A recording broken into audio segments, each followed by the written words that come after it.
ఓం శ్రీ సద్గురు చరణారవిందాభ్యాం నమః.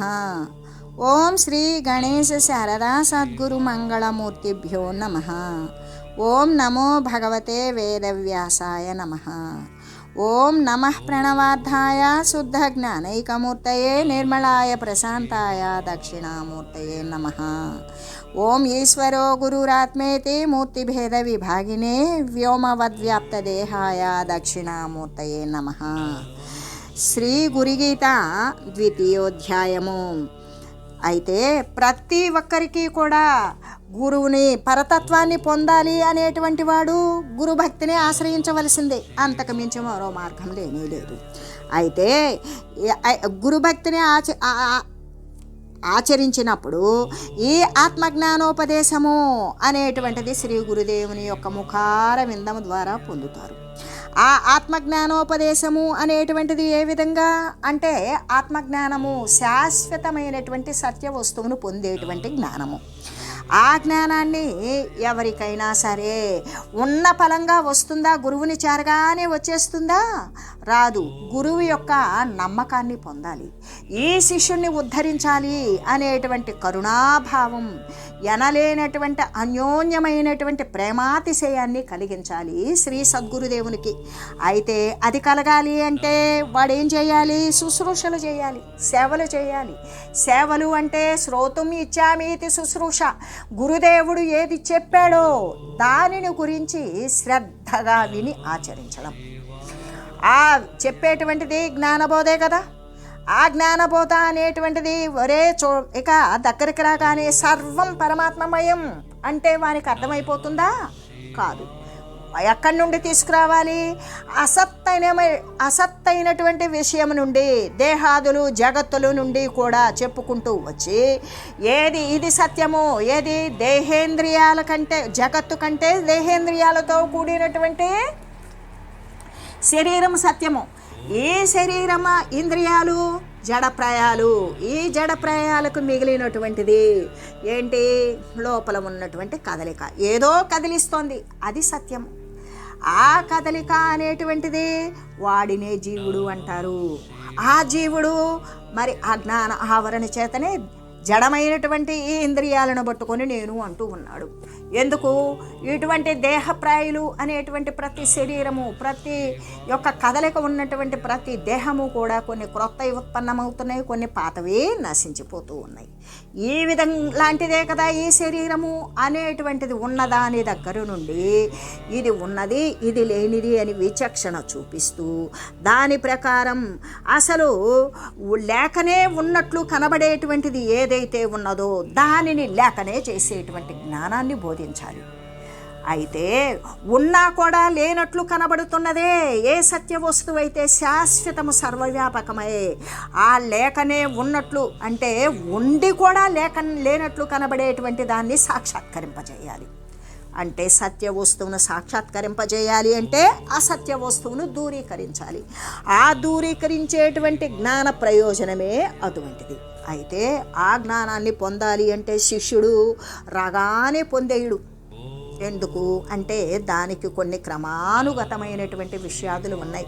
అంటే గురువు చెప్పినటువంటి విషయాన్ని వినడమే కాదు, దానిని అనుసరిస్తూ మరి తత్సంబంధమైనటువంటి క్రియలు కూడా చేస్తూ, అంతేకాదు మరి శ్రీ గురుదేవుని యొక్క 4 రకాలైనటువంటి ఏ యొక్క స్థాన అంగ భావ ఆత్మ శుశ్రూషలు అనేటువంటి ఈ 4ంటిని కూడా నిర్వర్తిస్తూ శ్రీ గురుదేవుని యొక్క అపారవారమైనటువంటి కరుణకు ఎవడైతే లోబడతాడు, ఎవని పట్లయితే శ్రీ గురుదేవునికి వీడైతే విషయాన్ని చక్కగా మరి గ్రహించగలడు అని వాని సమర్థతను, వాని యొక్క భక్తి పటిమను, వాని యొక్క విశ్వాసాన్ని గమనించినటువంటి శ్రీ సద్గురుదేవుడు ఏం చేస్తాడు? బ్రహ్మతత్వోపదేశాన్ని చేస్తాడు.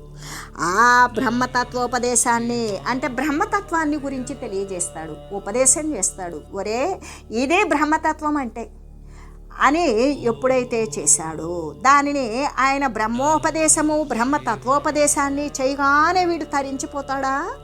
లేదు. ఆ ద్వారా ఆ ఉపదేశాన్ని ఆసరా చేసుకొని తాను ప్రయాణం అనేది మొదలుపెట్టాలి. బ్రహ్మతత్వము అంటే సత్యమైనటువంటి తత్వము. సత్యమైన తత్వాన్ని పొందాలి అంటే అసత్య తత్వాన్ని వదిలేసుకుంటేనే ఉండేదే ఒక పాత్ర.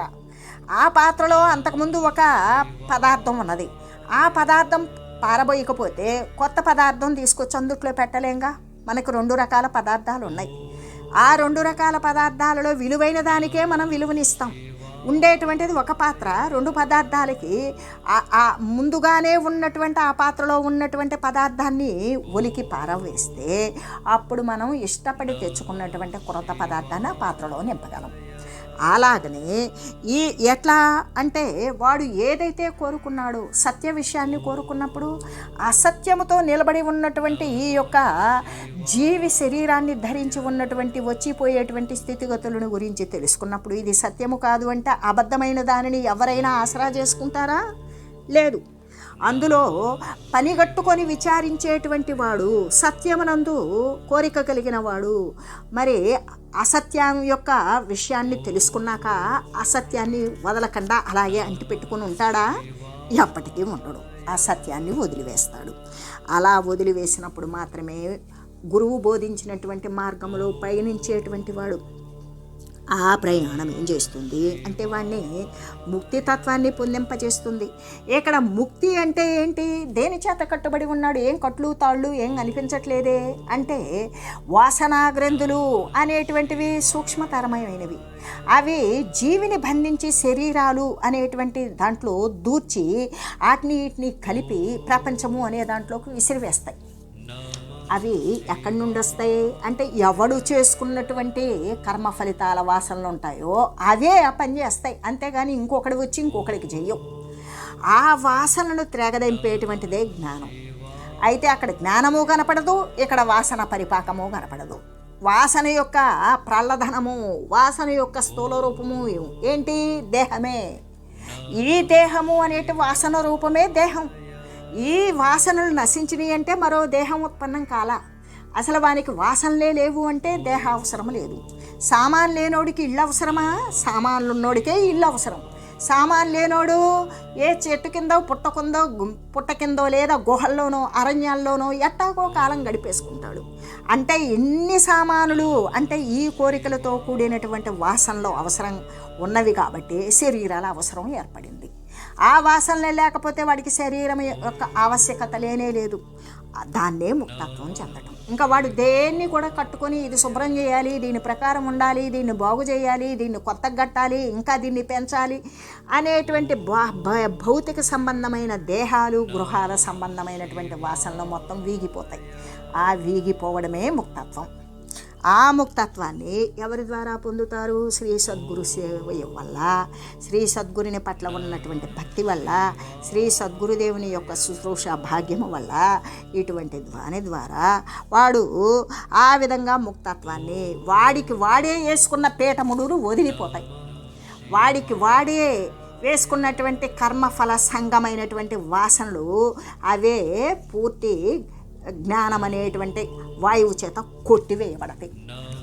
అప్పుడు వాటికి ఎక్కడ ఉండేటువంటి ప్రదేశం లేక నశించిపోతాయి. నశించిపోయినప్పుడు ఇంక వానికి ఒక శరీరము అనేది లేకుండా పోవడమే అదే ముక్తి తత్వాన్ని పొందడం ముక్తత్వము. కట్టివేయబడినవి కనబడవు, ముక్తత్వం చెందినది కనబడదు. అది తనకి మాత్రమే ఎవడైతే అనుసరిస్తూ దాని యందు అధివసించి ఉంటాడో అతనికి మాత్రమే తెలుస్తాయి. ఇప్పుడు మనకు దేహాలు వచ్చినాయి అంటే మనం వాసనలు తీసుకొని రాబట్టే మనకి ఇటువంటి దేహాలు వచ్చినాయి అనేది సత్యమే కదా. అది మనకు అనుభవ సిద్ధమే కదా. మనం అనుభవిస్తున్నామా లేదా? కోరికలు కూడా కాదు, కోరికలు ఈరికలు ఎత్తుతాయి. అంటే కోరికలు మళ్ళీ కొత్త కోరికలను కోరేటట్టుగా, అవి మొలకలేసి మళ్ళీ కోరేటట్లుగా కూడా చేసేటువంటి స్థితి వాసనల ద్వారా ప్రాప్తించినటువంటి దేహంలోదే కదా. అందుకనే ఈ వాసనలు అనేటువంటివి కనబడవు, వాసన సంబంధమైన దేహాలే కనబడతాయి. అలాగే అది కూడా ఆ జ్ఞానము అనేటువంటిది కనబడదు. వాని యొక్క భక్తి తత్వాలలో ఇనుమడింపజేసినప్పుడు భక్తిపూర్వకమైన తత్సంబంధమైనటువంటి క్రియల ద్వారా వ్యక్తమైన వాడు జీవన్ముక్త స్థితి. అంటే వాడు దేనికి అంటకుండా, ఏది పట్టకుండా, ఏమీ తెలియకుండా సర్వము తానై ఉండేటువంటి స్థితి ఏదైతే ఉన్నదో అది జీవన్ముక్త స్థితి. అంటే వాసనాగ్రంథులు విచ్ఛిన్నమైనటువంటి వాని స్థితి జీవన్ముక్త స్థితి. ఈ జీవన్ముక్త స్థితికి కారణం ఎవరు అంటే వాని యొక్క భక్తి విశ్వాసాలు. దాని ద్వారా ఎవరు పెంపొందింపజేస్తున్నారు? జ్ఞాన మార్గాన పయనింపజేసేటువంటి శ్రీ గురు పరమాత్మ మాత్రమే చేస్తూ ఉన్నారు. అంటే శ్రీ గురుదేవుని యొక్క అనుగ్రహం ఎంత అపారవారమైన కొలమానము లేనటువంటి స్థితిని మరి భక్తి కలిగిన, నమ్మిక కలిగినటువంటి జీవుని ఎంత చక్కగా ఉద్ధరిస్తుంది అని చెబుతూ, అంతేకాదు మరి సర్వదా కూడా శ్రీ గురుదేవుని యందు పరమ భక్తిని వివేకవంతులు, వివేకముతో కూడినటువంటి వారు. వివేకము అంటేనే సత్యమేంటి అసత్యమేమిటి అనే విషయాన్ని తెలుసుకున్నటువంటి వారే వివేకము. సత్యమైనదేంటి అంటే పరమాత్మ తత్వం, సర్వవ్యాపకమైనటువంటి తత్వం సత్యమైనది. మరి పరిమిత రూపమైనటువంటిదే అసత్యం. వచ్చిపోయేటువంటి విచ్ఛిన్న స్థితి కలిగిన ఖండతత్వం కలిగినటువంటిదే అసత్యం. ఈ అసత్యాన్ని దూరీకరించి సత్యతత్వాన్ని బోధింపజేసేటువంటి ఆ శ్రీ గురు పరమాత్మ యందు పరమ భక్తిని వివేకవంతులు మాత్రమే తెలుసుకుంటారు. అటువంటి అసత్యమైన వస్తువుని వదిలివేసి వివేకమైన వస్తువుని ఎవరు పరిగ్రహించారో అటువంటి వారే వివేకవంతులు అని చెబుతూ, అంతేకాదు గురుభక్తిం సదా కుర్యాత్ శ్రేయసే భూయసే నరః గురురేవ శివస్తస్య నాణ్యైత్య బ్రవీచ్యుతి. అంటే శిష్యునికి వేరే దైవం అవసరమా? అవసరం లేదు. ఎందుకు? వాడు చేసినటువంటి పుణ్యకర్మల ఫలితమే శ్రీ సద్గురుమూర్తే ఇల దైవతములా, ఇలవేల్పులా తను ఏది కోరితే అది సిద్ధింపజేసేటువంటి వరమూర్తిలాగా మనకి సాక్షాత్కరించినప్పుడు శిష్యునికి గురుడే దేవుడు. శిష్యునికి ఎవరు దేవుడు అంటే శ్రీ సద్గురుమూర్తే దేవుడు. శిష్యుడు ఎవరిని భజించాలి? శ్రీ సద్గురుమూర్తిని భజిస్తే చాలు, ఆయనని కీర్తిస్తే చాలు, ఆయనను స్మరిస్తే చాలు. ఆయన చేర్చవలసినటువంటి తీరాన ఆయన చేర్చివేస్తాడు అని చెబుతూ, ఎలాగంటే ఇప్పుడు సద్గురుమూర్తి అనేటువంటి వాడు ఎలాంటి వాడు అంటే ఆయన సర్వవ్యాపకమైనటువంటి స్థితి కలిగిన వాడు. ఆ స్థితి కలిగినటువంటి వాడు ఎలాగా అంటే ఆయన మోక్షాన్ని కూడా చేసుకోగలిగినటువంటి స్థాయికి శిష్యుల్ని తీసుకుని వస్తాడు. అంటే తన యొక్క మోహము అనేటువంటిది ఏ కోశానా లేకుండా క్షయించిపోతుంది. అలా మోహము క్షయించినటువంటి స్థితే మోక్షము కదా. అటువంటి మోక్షం కొరకు మరి అటువంటి మోక్షాన్ని పొందాలి అంటే ఏం చేయాలి? గురుభక్తిని చేయాలి. అంతే, ఇక అంతకు మించి పెద్ద శ్రమ ఏమీ లేదు. వాని యొక్క విద్యుక్త ధర్మమైన దేహధర్మమైనటువంటి క్రియలన్నీ నెరవేర్చుకుంటూ కూడా వాడు గురుభక్తి యందు ఏమాత్రము వెనకాడకుండా గురువునే అనుక్షణము నిరంతరము కొలుస్తూ దూరము ఉండి చేయవచ్చు, దగ్గర ఉండి చేయవచ్చు. ఆ విధంగా చేసేటువంటి వాని యొక్క భక్తి మాత్రమే ఫలిస్తుంది. ఆ ఫలించినటువంటి భక్తి మాత్రమే వాణ్ణి జీవన్ముక్త స్థితి, ముక్తత్వాన్ని చేరుస్తుంది అని చెబుతూ, అయితే ఏ విధంగా చెప్పారు అంటే ఇక్కడ శ్రీ గురుమూర్తి యొక్క గురుభక్తి యొక్క ప్రభావాన్ని గురించి విస్తారంగా తెలియజేశారు. అయితే తెలియజేసి మనం ఎంత చెప్పుకున్నా దానిలో అంతో ఎంతో మిగిలే ఉంటుంది అని తెలియజేస్తూ, నిత్యయుక్త శ్రేయస్సర్వ వేదకృత్ సర్వ వేదకృత్ స్వపరాజ్ఞానదాతాచ తం వందే గురుమీశ్వరం. అంటే నిత్యము కూడా పరబ్రహ్మైక్య యోగమునందున్నటువంటి వాడు సమస్త వేదార్థాలను కూడా వివరించి అఖండమైనటువంటి జ్ఞాన స్వరూపాన్ని బోధించేటువంటి వాడు. ఆ జ్ఞానబోధ ద్వారా ఏమవుతుంది అంటే జీవుడు బ్రహ్మము ఏకమయ్యేటువంటి స్థితి కలుగుతుంది. ఆ జీవ బ్రహ్మైక్య స్థితి అనేటువంటిది దేని ద్వారా వస్తుంది అంటే శాశ్వతమైన నిత్యము పరబ్రహ్మైక్య యోగమునందున్నటువంటి వాడు. అంటే ఆ పరబ్రహ్మతత్వమునందు కూడి ఉన్నటువంటి వాడే శ్రీ గురు పరమాత్మ. ఆ పరమాత్మ తత్వం అనేటువంటిది ఏంటి? సమస్త వేదాలు, ఆ వేదాలలో చెప్పబడినటువంటి అర్థాలు, ఆ అర్థాలు అనేటువంటి విషయాలను గురించి తెలియజేస్తూ, మరి వేదాల యొక్క అర్థాలేంటి అంటే జ్ఞాన మార్గాన్ని అవలంబించటం, శాస్త్రసహితమైన శాస్త్ర విహితమైనటువంటి కర్మను అనుసరించటం, జీవుడు అనేటువంటి వాడు జీవునికి ఊర్ధ్వమైనటువంటి స్థితి ఉన్నది, అదే పరమాత్మతత్వం, దాన్ని అనుగమించమని చెప్పడం. అటువంటి అనుగమించే ముందు ఆ పరతత్వాన్ని బోధించేటువంటి సద్గురుడు అనేటువంటి సానుకూలమైనటువంటి సర్వసత్తాక ప్రతిపత్తి కలిగినటువంటి ఆ సర్వవ్యాపక స్థితిని తెలియజేసేటువంటి సమర్థుడు శ్రీ గురుదేవుడే. కాబట్టి ఆ గురువును ఆశ్రయించమని ఆ శాస్త్రాలు చెప్తాయి. ఆ శాస్త్రాల ద్వారా చెప్పినప్పుడు ఆ శాస్త్రానుముఖంగా సర్వశాస్త్రాలు ఏమని చెప్తాయి? కొంతవరకు విషయాన్ని బోధించి ఇక ఇదంతా కూడా గురుముఖత అంటే నీకు గురువు ద్వారా మాత్రమే ప్రబోధితమవుతుంది. శాస్త్రాలు వానికి కలిగిన సంశయాలని శాస్త్రాలు తీర్చలేవు. ఎందుకు? మహనీయులు ఋషులు వారికి కలిగినటువంటి అనుభవాలను నిర్ణయించి రాశారు. దానిని అనుసరించేటువంటి వారికి వీడికి కలిగినటువంటి సందేహం దాంట్లో ఒకవేళ వీని యొక్క అనుమానం నివృత్తం అవుతుందో కాదు. కానీ ఆ పరతత్వాన్ని అనుభూతం చేసుకున్నటువంటి వానికైతే దాని యొక్క మరి సమాధానం దొరుకుతుంది కదా. ఆ సమాధానాన్ని పొందాలి అంటే దానిని అనుసరించి అనుభవయోగ్యమైనటువంటి స్థితిని సంపాదించుకున్నటువంటి శ్రీ సద్గురు ముఖారవిందం ద్వారా మాత్రమే నీవు ఈ విషయాన్ని సంశయాలు కూడా నివృత్తి చేసుకోగలిగినటువంటి స్థితి. శ్రీ సద్గురు పరమాత్మే నీకు నిజమైనటువంటి సద్గురుడు. ఆ గురుని ద్వారా మాత్రమే నీ సర్వ సంశయాలు నివృత్తి చేసుకోగలవు అని చెప్పినప్పుడు ఆ సద్గురుమూర్తి వేదం యొక్క అర్థాలను వివరించి మరీ చెప్తాడు. వివరించి చెప్పినప్పుడు ఉపనిషత్ ప్రతిపాదకమైనటువంటి ఏమని, ఏ జ్ఞానం యొక్క అంతము ఉన్నదో అంటే జ్ఞానాన్ని అనుసరిస్తే వాడు విజ్ఞానాన్ని పొందుతాడు, అనుభూతి. ఆ అనుభూతి అనుభవయోగ్యమైనటువంటి జ్ఞానం ఏదైతే ఉన్నదో అదే సర్వ సంశయాలను కూడా విచ్ఛేదము చేయగలిగినటువంటి మహా ఔషధం. అటువంటి ఔషధాన్ని ధరించినటువంటి వాడు సద్గురుమూర్తి.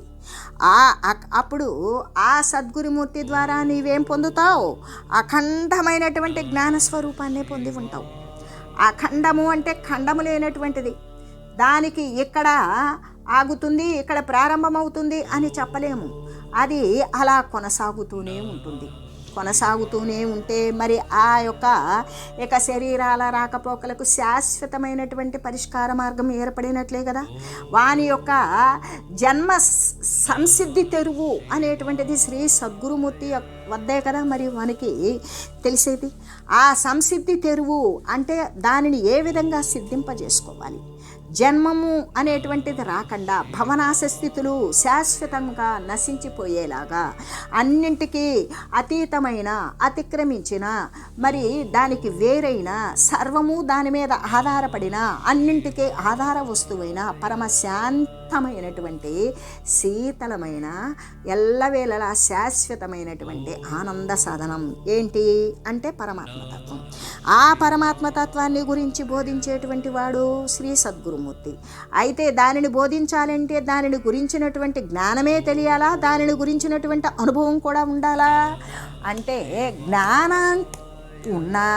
జ్ఞానము కంటే అటువంటి అనుభవం విజ్ఞానము కలిగి ఉన్నప్పుడు మాత్రమే దానిని గురించి మరి ఎటువంటి క్లేశాలు లేకుండా చక్కగా బోధించగలడు. ఆ బోధించినప్పుడు ఎవరైతే చక్కగా బోధితుడైనటువంటి వాడు, ఎవడైతే దానిని శ్రద్ధగా ఆకర్ణించి దానిపై ఆపేక్షతో ఎవడైతే పయనిస్తూ ఉన్నాడో అటువంటి వాడు ఇక ఆ గురుమూర్తి పట్ల ఉన్నటువంటి భక్తి ద్వారా వాడు ముక్తత్వాన్ని పొందుతాడు. అయితే ఈ వేదార్థాలన్నింటినీ కూడా విచారించి వివరించి అఖండమైనటువంటి జ్ఞానబోధ స్వరూపాన్ని బోధించేటువంటి వాడు ఏ విధంగా అంటే కట్టకడపట చిట్ట చివర ఏమొస్తుంది, వాని యొక్క సాధన యొక్క పరాకాష్ఠ ఏంటి, వాని యొక్క అది మరి వాడి జ్ఞాన ప్రయాణం యొక్క చిట్ట చివరి యొక్క గమ్యం ఏమిటి అంటే జీవుడు ఆ బ్రహ్మమునందు ఐక్యమయ్యేటువంటి జ్ఞానాన్ని కూడా సులభంగా ఉపదేశిస్తాడు. అప్పుడేంటి, సూచనప్రాయంగా. ఎలాగా సూచన? ఏ విధంగా? దక్షిణామూర్తి స్వామి గనక సూచన చేసినట్లు. అది నోటితో చెప్పేటువంటిది కాదు కదా. నోటితో చెప్పేటువంటిది కానే కాదు, సూక్ష్మమైనటువంటి విషయమునందు సంశయం నశించాలి అన్నప్పుడు ఆ యొక్క సనక సనందనాది మహామునులకు ఆయన ఏ విధంగా బోధించాడు అంటే, సంశయ నివృత్తి అనేటువంటిది సూచన మేరకు చిన్ముద్రను ధరించి మరీ వారి యొక్క సంశయాన్ని నశింపజేశాడు. ఆ నశింపజేసినటువంటి స్థితి ఏ విధంగా ఉంటుంది అంటే, అతి సులభంగా ఉపదేశించేటువంటి వాడే శ్రీ సద్గురుడు. అయితే అటువంటి శ్రీ సాక్షాత్తు ఈశ్వర స్వరూపుడు, దక్షిణామూర్తి స్వరూపుడు అయినటువంటి శ్రీ గురుదేవునికి మరి నేను నమస్కరిస్తున్నాను పార్వతి. ఎందుకు? సర్వేక సమస్తము నీకు నమస్కరిస్తూ ఉంటే స్వామి నువ్వెవరికి నమస్కరిస్తున్నావు అని అడిగావు కదా. ఈ సచిదానందమయమైనటువంటి స్థితి కలిగి మరి అఖండమైనటువంటి జ్ఞానస్వరూపాన్ని బోధించగలిగినటువంటి సర్వసమర్థుడు అయిన ఆ పరతత్వ స్వరూపుడు శ్రీ గురు పరబ్రహ్మతత్వానికి నేను నమస్కారం చేస్తున్నాను. ఆయన ద్వారా ఏమవుతుంది?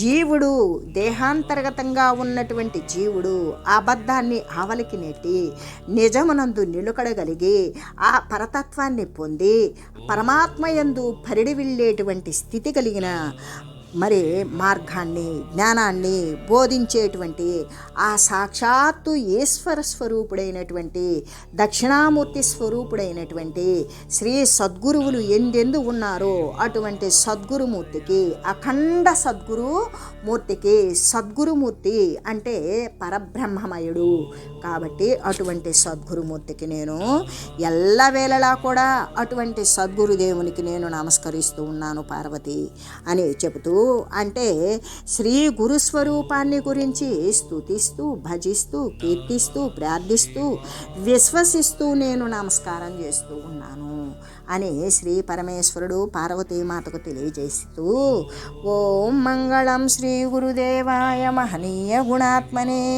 సర్వలోక శరణ్యాయ సాధురూపాయ మంగళం. ఓం లోక సమస్త సుఖినో భవంతు. ఓం శ్రీ సద్గురు పరబ్రహ్మార్పణమస్తు. ఓం తత్సత్.